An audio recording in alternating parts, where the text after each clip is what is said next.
Hello, and today what we're going to do is we're going to test some of the stuff that you've accumulated and make sure everything's working. And we're going to start off by kind of explaining a couple of pieces and then do a visual inspection before you plug it in and burn it out.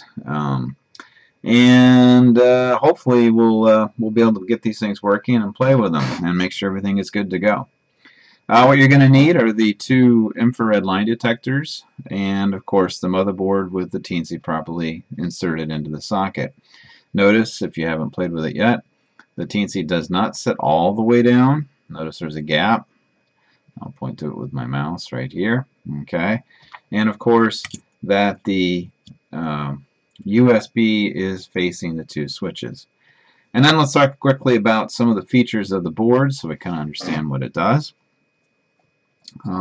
This switch is a system switch. When it's hooked to batteries, it's what's going to turn on and off the power to the Teensy, as well as this entire center row of pins. The center row of pins is going to be your power pins.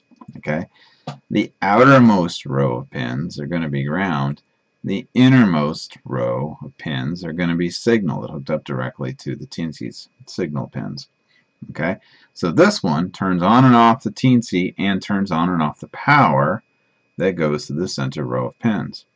The voltage that is provided to that center row of pins is selected by this jumper here. We have by default have it set at 5 volts. It can be moved over to 3.3 volts. Certain devices, for example the MP3 player and the accelerometers and whatnot, require 3.3 volts. 5 volts would destroy them. Alright, so you need to know what voltage your device is. Most of the sensors and things we play with are going to be 5 volts and you're going to be okay. This switch turns on and off this center row of pins, which is going to be the power on this side of the board. Again, just like the last side, this outer set of pins is going to be ground, and the inner set of pins is going to be signal that hook directly up to the Teensy's pins.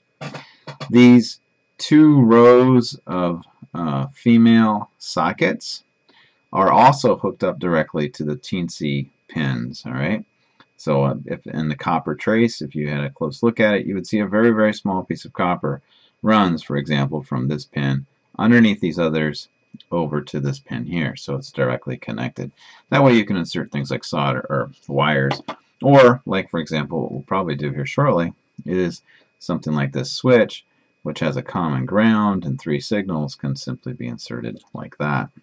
Okay, and that works because way up here these two female sockets, okay, the outermost one, which is in line with this set of female sockets, is ground. This one here is going to be power.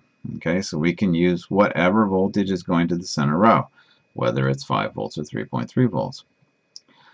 This over here, this pair of female sockets is going to be also the voltage when it's connected to the center row of pins. And if I didn't mention, I don't think I did, this jumper allows you to choose between 5 volts set by the power regulator or the VN. So if I have a 7.2 volt power supply coming in here and I have this jumper on VN, that means this entire center row of pins is going to be 7.2 volts. And that means that this female socket is going to be 7.2 volts. If I have it on the 5 volts, of course the center row is going to be 5 volts.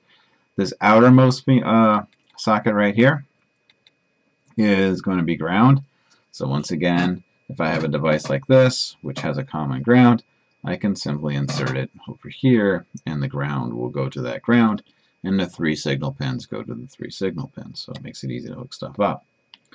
The only oddball thing here is pins 12 and 13. The female sockets do not line up.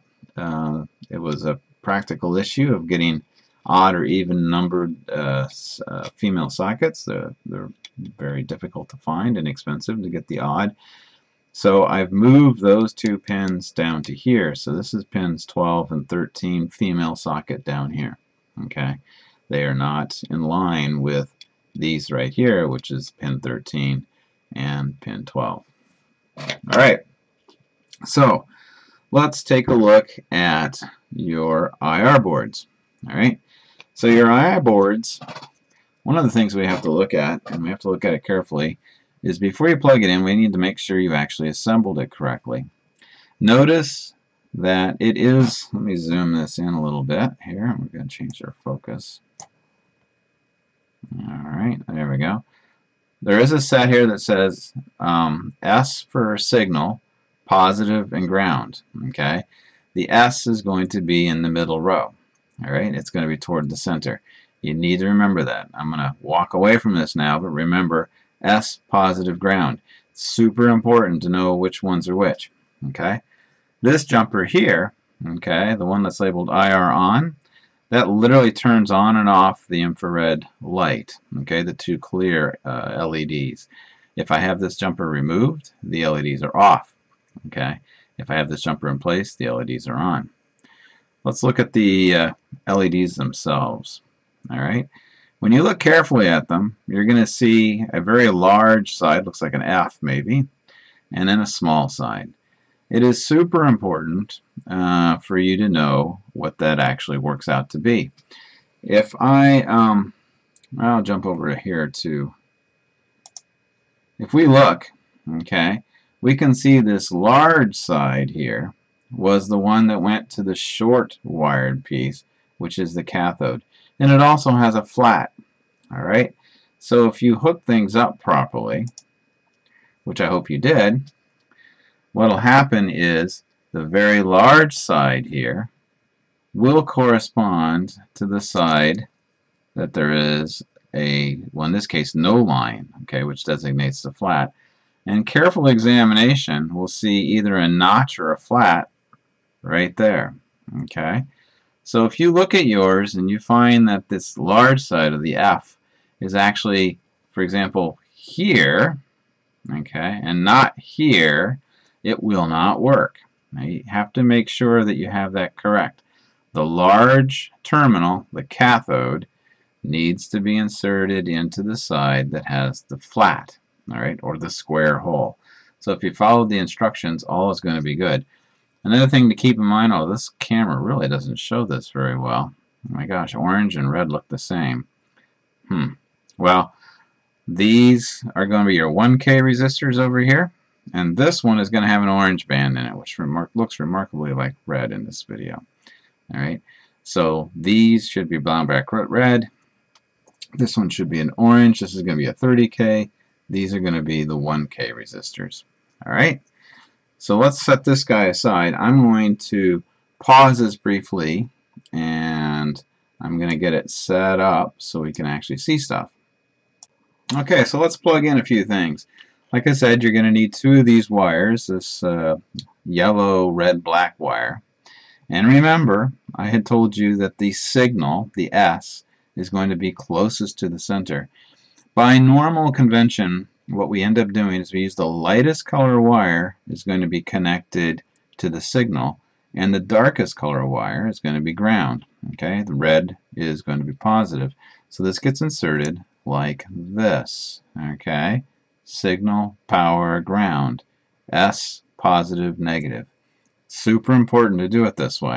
Alright, it will or it can damage either the sensor or the chip if it's not done correctly. So again, I'm going to plug this guy in. Signal, power, ground. Alright, now remember when I talked about the board, it was the same sort of arrangement here. Signal is closest to the chip, alright, power's in the middle, ground on the outer side.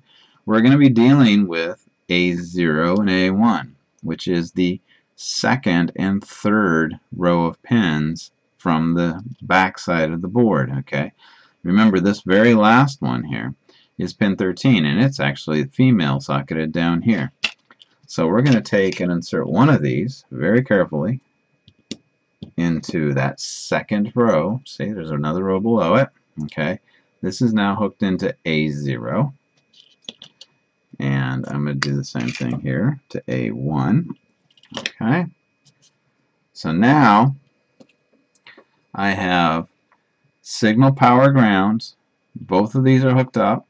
Okay. and we're ready to actually install some test code. Now to do that, I've actually posted it on my website. So if you go to Patton Robotics, and there we go. If you go to Code Examples, and you click on, even though it doesn't highlight, just click on George School Sample Code, and you'll see this code that says testing a motherboard, and it's 2 IR line detector boards. Now what you want to do is you just simply want to copy all this code, Control C, and we're going to put it into a new sketch. Copy, paste, okay? And let's save it. I'm going to save it as something silly because I already have a copy. I'm going to save it as, oh, delete me soon. You save it as something important. Alright, so hopefully I'll actually remember to. How about that? I've already used that once. Okay, so I've saved it as delete me soon.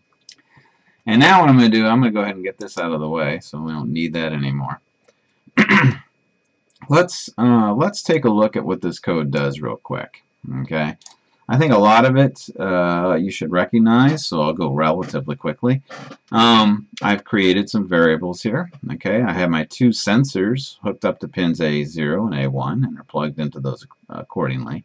At the moment, I haven't plugged in this LED here. We'll deal with that at the very end if there's time.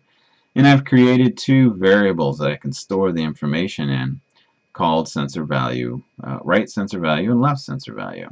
Alright, the setup is pretty much as you would expect.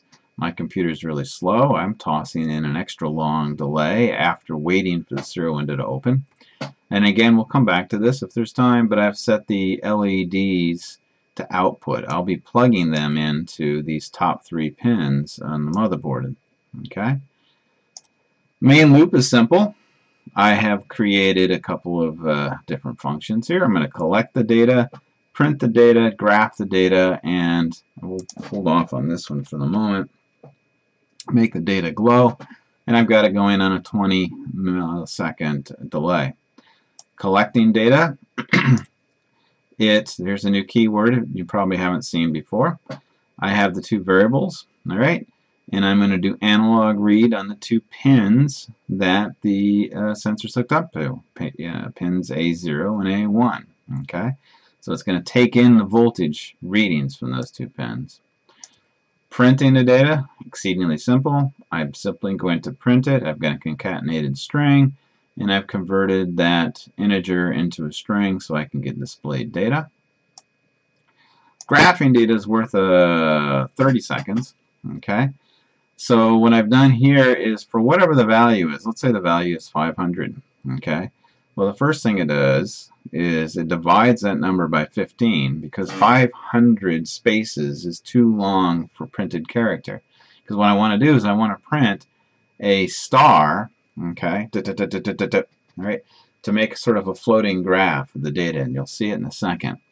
But if I didn't put this divided by 15 in here, I'd have 500 stars, which means that the line would go off scale. It would be really hard to fit. So I divided it and fit by 15, and that was just by playing around. And that gives me something that actually fits in a window. Okay, so what it does is it prints the same number of stars as the number of the data that it collects, somewhere between 0 and 1023. Then it prints a new line, and it does the same thing for the other one. First it does it for the right sensor, then it does it for the left sensor. The left sensor, I'm actually going to use a dash. Let's load this up, and I'm going to pause it and load it because we're almost out of time, and see what we get. Okay, so here you have it. If I take this sensor, you can see as I move it from black to white or change the height, I get a nice graphical display, and of course you can see the value change. And the same with the other sensor. Okay, works very nice. And I tell you what, I'm going to end this, and I'll shoot a really short video talking about the glow in just a moment.